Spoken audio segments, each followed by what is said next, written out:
Iran সংঘাতের মধ্যেই পশ্চিম এশিয়ায় ধীরে ধীরে গড়ে উঠছে ইসলামী নেটো। পরমাণু সুরক্ষার আশ্বাস দিয়ে ইতিমধ্যে ৩ দেশকে পাশে পেয়েছে পাকিস্তান। সেই খবর প্রকাশ্যে আসতেই কপালে ভাঁজ চওড়া হয়েছে নয়াদিল্লির। উদ্বিগ্ন ইসরায়েলও। এর জেরে শক্তির ভারসাম্য বজায় রাখতে আগামী দিনে আরও কাছাকাছি আসতে পারে এই দুই রাষ্ট্র। সেই সম্ভাবনা তীব্র হওয়ার ইঙ্গিত দিয়েছেন সামরিক বিশ্লেষকদের একাংশ। চলতি বছরের ১১ই মে স্থানীয় টিভি চ্যানেলে একটি সাক্ষাৎকার দেন পাক প্রতিরক্ষামন্ত্রী খাজা আসিফ। সেখানে ইসলামী নেটো গঠনের কথা বলতে শোনা যায় তাকে।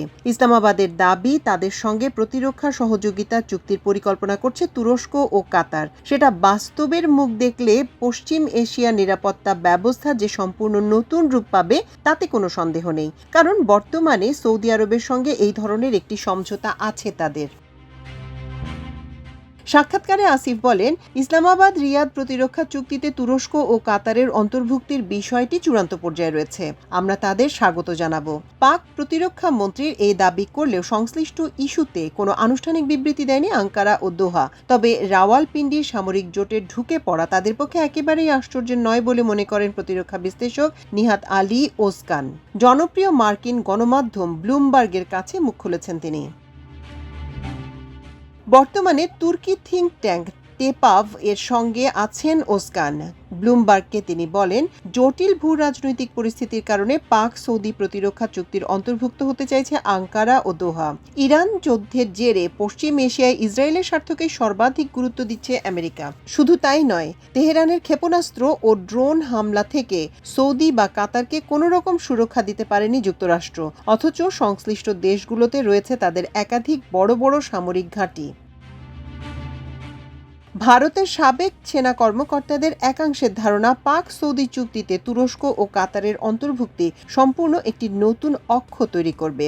এর 4টি আলাদা স্তম্ভ রয়েছে। সেগুলো হলো আঙ্কারার সামরিক অভিজ্ঞতা ও অত্যাধুনিক হাতিয়ার নির্মাণের সক্ষমতা, ইসলামাবাদের পরমাণু অস্ত্র ও ব্যালিস্টিক ক্ষেপণাস্ত্র, রিয়াদ ও দোহার আর্থিক শক্তি। তাৎপর্যপূর্ণ বিষয় হলো উপসাগরীয় রাষ্ট্র দুটির হাতে রয়েছে খনিজ তেল এবং তরল প্রাকৃতিক গ্যাসের বিশাল ভাণ্ডার। গত বছর অপারেশন সিন্দুরের সময় তুরস্কের খোলা সমর্থন পায় ইসলামাবাদ। ওই সময় রাওয়ালপিন্ডি জেনারেলদের হাতে বিপুল সংখ্যায় ড্রোন তুলে দেয় আঙ্কারা। এর ফলে ইসলামী নেটো গঠিত হলে দিল্লি যে প্রবল চাপের মুখে পড়বে তাতে কোনো সন্দেহ নেই। পাশাপাশি নিরাপত্তা সংক্রান্ত নতুন চ্যালেঞ্জের মুখোমুখি হবে ইসরায়েল, আর্মেনিয়া, সাইপ্রাস, গ্রিস এবং সংযুক্ত আরব আমিরাত। এমনই ধারণা বিশ্লেষকদের একাংশের।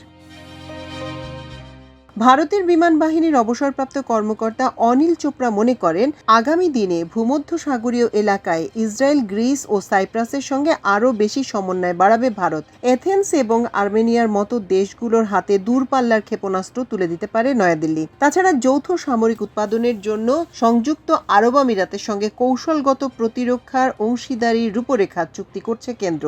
এবছর 15ই মে আবুধাবি সফরে গিয়ে ওই সমঝোতা করেন ভারতের প্রধানমন্ত্রী নরেন্দ্র মোদী।